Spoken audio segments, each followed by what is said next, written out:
ఇబ్బంది కలిగినప్పుడు ఏమైనా మర్చిపోతే, ఆయన చెప్పింది చేయకపోతే, నీ పటిక మీద నీ మంచం మీద నీ పని ఏంటి, నీ ఆపదలో నీ పని ఏంటి? మనుషులు బయటకు వస్తే ఎంతవరకు మనుషులు ఆదుకుంటారు?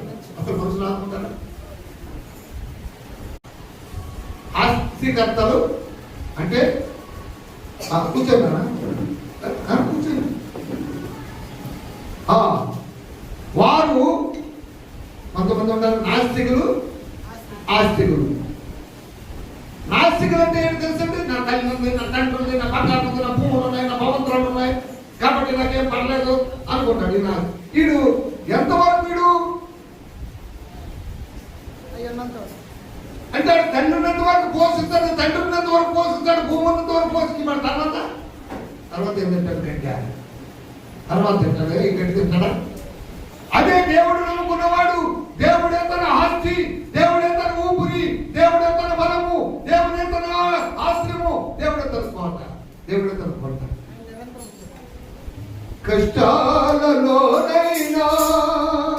నా యాత్రను సాగించు, కష్టాలలోనైనా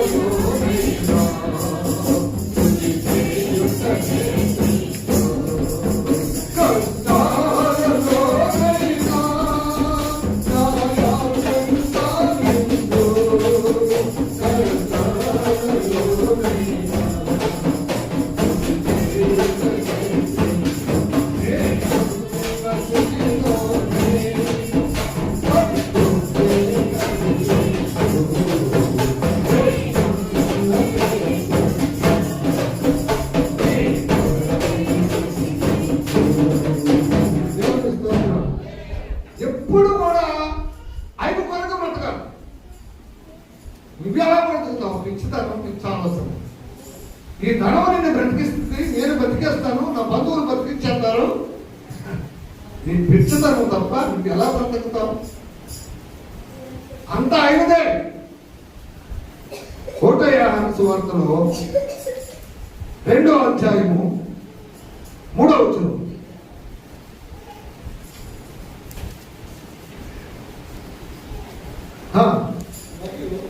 మరియు మనం ఆయన ఆజ్ఞల గైకొని దీని వలనే ఆయనను ఎరిగి ఉన్నామని తెలుసుకుందాం. ఆయన ఎరిగి ఉన్నాడని చెప్పుకొనుచు